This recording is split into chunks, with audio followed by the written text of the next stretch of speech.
So ayan, good morning po sa ating lahat mga kababayan. Magandang umaga po, magandang gabi sa ating lahat. Grabe, pasikat na yung araw. So nandito tayo sa bahay ni Papa, no? Ayan, kasi hindi ako sumama sa Malalag with Dodong Roel kasi marami akong gagawin dito guys, no? Umuwi sila ng Malalag ni Dodong. Tapos sabi ko pag sumama ako doon, wala naman na tayong magagawa doon. So pagbalik nila ng Bukidnon, saka tayo gugura ng Bukidnon. Kaya marami akong gagawin. Hindi ako mapakali dito sa area guys. Ito bahay ni Papa. Ayan. At madamo na yung lote. So dito po sa ito lang sa backyard, ginawa kong backyard lang. Ito nilinis ko kasi maraming mga saluyot na tumubo, no? Sinaboy ni Papa mga saluyot, ayan oh, saluyot. Tapos nagtanim akong ampalaya dyan, nilagay kong bahay-bahay. Ayan, ginawa ko pang sampayan kasi yung palaya ko, yung aking ampalaya hindi pa siya, gumagapang na siya oh. Yan, hindi tayo maka penetrate. Tapos dito may kamuti, talbos ng kamuti. Ayan, hindi ko pa siya nalinis. So ito yung area, yung nabili ko na lote na bininta. Ito mula dito sa bahay ni Papa pababa hanggang doon, nandun yung pigirin namin sa gilid ng sapa. Yung pigirin titingnan natin mamaya doon. Tapos ito lilinisin ko ito dahan-dahan. Sabi ko hindi na ako mag-i-spray ng pangpatay ng damo kasi nakakasira ng lupa, no? Tapos hanggang doon sa baba, ayan, hanggang yan, puno ng kawayan dalawa. Tapos itong nabili ko, marami na siyang niyog guys. Ayan, dinagdagan na lang ni Brad Tata ng tanim yan hanggang doon, tapos pababa. Kasi itong katabi, nabili nila ng 25,000 yan. Tinanong ko kung ibibenta, sabi nila 45,000. Sabi ko kay Brad Tata kung papayag sila ng 35, 30 hanggang 35. Pero tututok ako sa 30. Ewan ko lang kung makuha. Masyadong malaki yung pinatong nila. Samantalang itong sa akin, bininta, binili ko na 12,000. Marunong din kasi teacher po yung nakabili. Kaya medyo mahal, malaki-laki yung patong nila. Grabe yan. So ito lang, tabas-tabasin ko lang itong damo. Kasi linisin ko lang yung mga puno ng niyog na tinanim ito. Okay na. Diba? Ganon. So nagdagdag na ako ng 2 baboy, 2 biik. Tapos yung natira sa anak ng inahin ni Tata, 2. Iwawalay niya na yan mamayang katapusan. Ngayong katapusan. So 4. Target namin sa 4, magawa namin inahin yung 4. Tapos may inahin na isa. So yun yung panimula ng ating unang project. Yan. Salamat po sa mga suporta at sa mga taong nagtiwala sa akin. Thank you po sa inyo. Kaya parang gusto ko na rin tumira dito. Sabi ko, mahirap po umasa guys sa mahirap umasa sa pag-YouTube, no? So hindi po natin alam ang usad ng ating channel, lalo na't didikit na, hindi na tayo minsan nakakadikit or makakasama kila Dodong. So kailangan meron tayong ibang source of income na mapagkunan natin pagka para hindi tayo mangangapa ng husto, no? So mamaya akit ako sa taas at yung kambing naman ang bibisitahin natin, yung kambingan. At mamaya po bibili kami ng 4 na piraso na kambing at yung juwa nila. So mayroon na kaming isa dyan na nadala.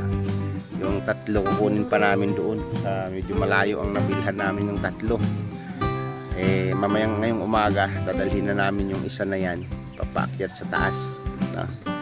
So 3 babae ang idadagdag. So may 2 na kaming nabili, bali 5 babae yung panimula ko doon sa taas at isang juwa lang. Tiba-tiba siya. Isa lang yung juwa, ay isa lang yung lalaki. Tiba-tiba yung lalaki kasi 5 yung juwa niya.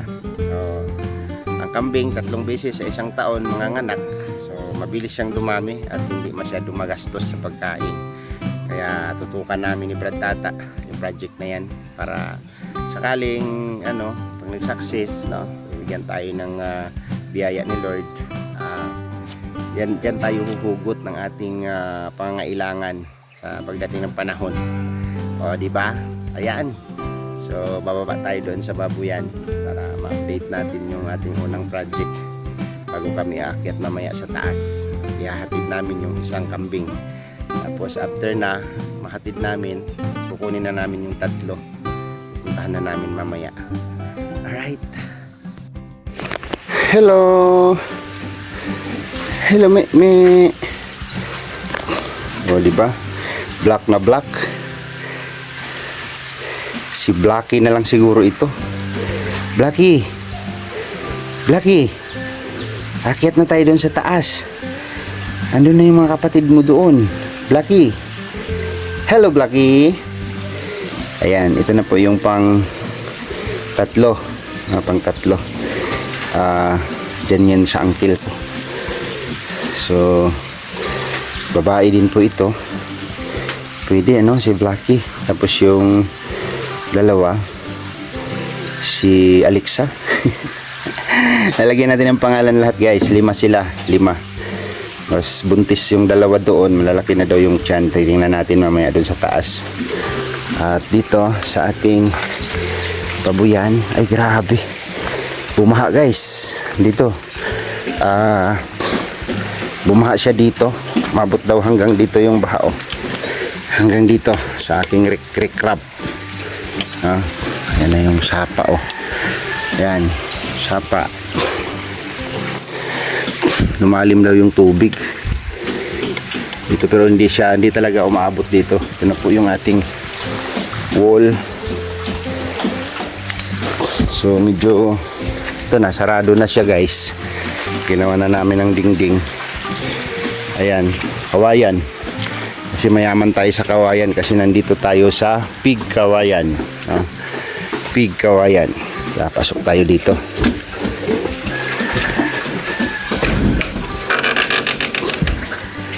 Hello. Ay grabe, kumakain na sila. Ang laki na ni ni Dorox, Wow. Ang laki na nila. Yan yung kanyang mama. Ay yung kanyang bebe na 2. Bebe. Grabe kumain. So, lagyan ng electric pan dito, guys. Sa taas, tapos ilaw. Bibili akong wire doon pupunta sa bahay. Lagyan kong ilaw dito, isa. Tapos ito yung nabili namin ni Glyza, dagdag. Hello.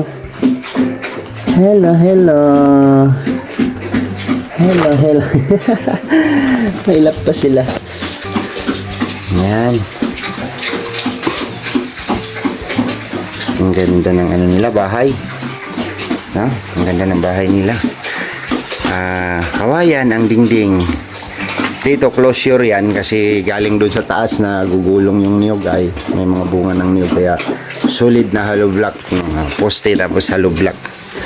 Depensa sa kanila. So pagwalay nitong dalawa, ililipat dito para may kasama sila. Dalawa sila. Lagyan natin ng kasama yung dalawa. Hello. Hi. Hey. Hello. Dito na yan sila apat, no? Kasi namatay po yung dalawang kapatid nila nito. Hindi kinaya yung bakterya sa katawan. Bago namin nailipat, puno na yung katawan ay. So hindi nila nakayanan. Kaya ngayon, sila, malulusog na silang dalawa. Dito yan sila, magkakasama yan sila dito, apat sila. Sa isang, kwarto. Kasya dito kahit 5, 6. Dito sa lawak na to. Pero apat lang sila dito, para maluwag sila. Ayan. Tapos mag-iisa na lang yung nanay dyan. Tapos pagka nag-alandi na ito, pag nabuntis mga anak dito, doon naman yung aayusin namin. Ito naman yung aayusin ko para dito ko naman ilipat pag nawala yung anak niya.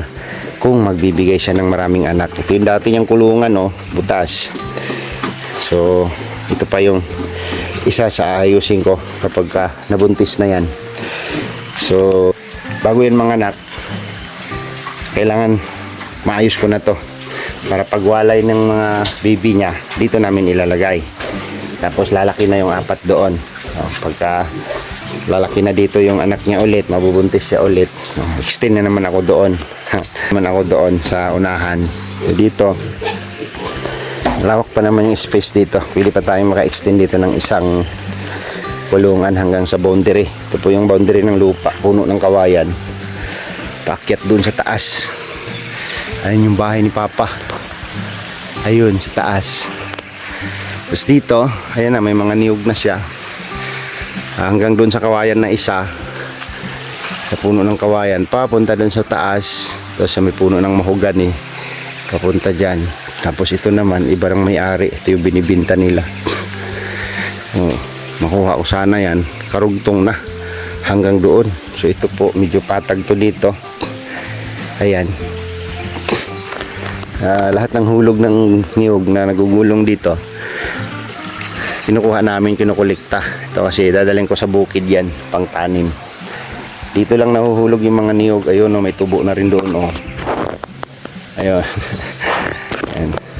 Tahin lang namin yung mga tubo-tubo dyan. O di pa? So dahan-dahan lang.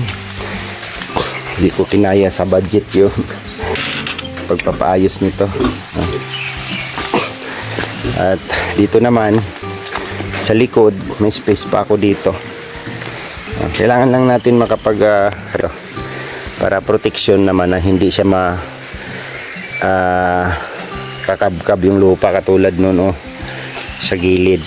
So purpose na nag-recrop ako dito para hindi siya masira. So mga bato, pag naanod yung mga bato, ito na pina-file ko dito sa gilid. Ayan. Ito naman ating septic tank, no? Ayan yung ating singawan. So ito, pwede ko rin itong extend dito. Pwede pa ako mag-extend dito kasi malawak pa siya hanggang dyan. At dito naman ay nakapagtanim na ako dito ng durian. 3 puno, 4, namatay yung isa. Ayun, ito yung ginagawa ko, dahan-dahan lang. Ito yung umaga, nag-awan ako dito, paakyat doon sa taas kasi balak ko siyang taniman ng luya, no? Hanggang dito, mula dito hanggang doon sa taas, taniman ko ng luya. Kasi pag nagkopra sila doon sa niyog, dito talaga ang hulog lahat. Dito talaga ang gulong. Kaya ang ginawa ko, nagdahan-dahan ako ng tusok ng Madrid cacao. Ayan Madrid cacao. Papunta dito. Para pag tumama yung niyog ng gulong, masasabit naman dyan sa Madrid cacao. Yun, ganun. Grabe. Ang bangin siya pero maganda ang lupa, no? Ayan mga niyog na. Tapos may langka ako dun isa, ito puno ng kawayan, no? Kaya po mayaman kami dito sa kawayan, guys. Tulad yan, dingding kawayan. dingding ng ating pigiri kawayan.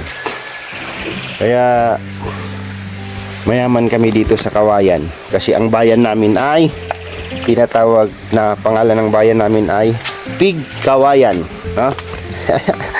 May kwento po yan guys, no? Kung bakit Pig Kawayan yung pangalan ng aming bayan. Kasi mayaman po sa Kawayan tong Pig Kawayan, no? Kahit saan ka dito pupuntang sulok sa nasakupan ng Pig Kawayan, maraming kawayan, kaya nga Pig Kawayan. So, angkop sa salitang lumad nung araw, no? Iba yung tawag niyan. Tapos naging pigkawayan. So, yun na siya, no? Ayan, bahay ng kapatid ko. Iniwan nila, pumunta sila dun sa kabilang lupa na hindi nila pagmamayari. Nagmi-maintain sila doon. Ang bahay ng kapatid ko. Sa akong kapatid. So,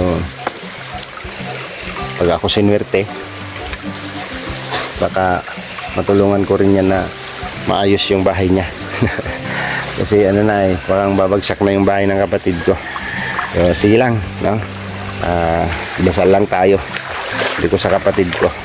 Mag-ano ka lang, magdasal ka lang, magtiwala. Sakaling swertehin pa tayo o swertehin pa ako. Kasama kayong lahat sa ano ko, sa tagumpay. O, di ba?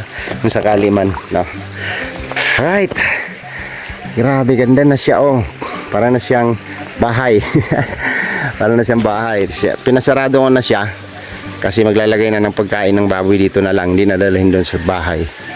Tapos lalagyan ng pintuan, lock. Tapos lalagyan ko siya ng ilaw sa loob. Bahala ko sanang magbili ng ceiling pan para sa kanila, baboy, para hindi sila lamukin, no? Grabe po ang lamok dito. So ito, hanggang doon yan, no? Balak ko dahan-dahan lang yung pag-recrap yan. Dahan-dahanin ko lang siya. Yan. Hanggang doon sa puno ng kawayan. Kasi protektado na yun doon ay. Ito yung tubig natin. Source ng ating tubig, no? Tapos balak kong linisin ito. Ibaba ko doon. Tapos harangan ko ng malalaking bato dito para pag punta nila King dito, meron silang swimming pool. Meron silang swimming pool. Ayan yung ating project. Tapos dito tubig. Harang ng malalaking bato dito para maging malalim.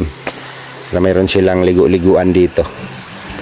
Ay, ganon. Kaso lang ang problema dito guys, ang ibang mga tao doon sa bandang kabila, wala silang mga CR. Ito sila, suki nila ito. Yan. Yan. Paanod lang yan. Paanod, kaya yung mga isda dito matataba. Matataba kasi sari-sari yung kinakain nila dito. O, di ba? Ito, pag nilaliman to, yan. Pag nilaliman, kasi lang pag bumaha naman, sira. Yan siya. Kukut-kutin namin yung palaliman namin. Sa harangan ko doon. Yun nilang paliguan. Ang linis tingnan ng tubig guys, no? Pero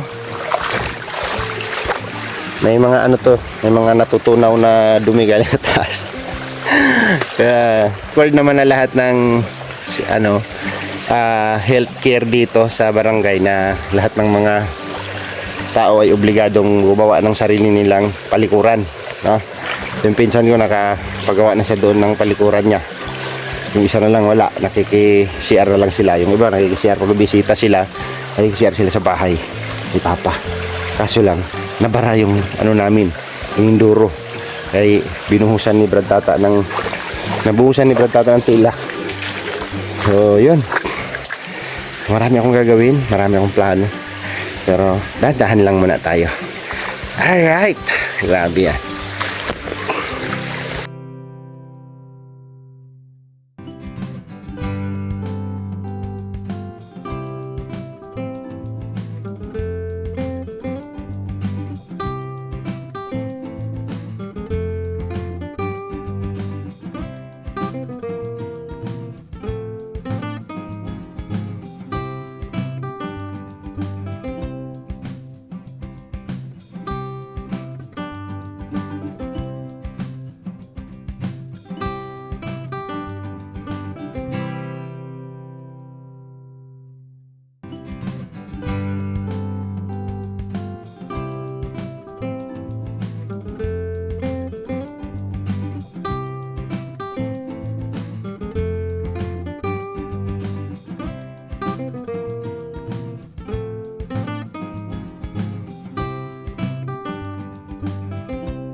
So ayan guys, grabe, isang pasada lang, oh, grabe yung papawis natin.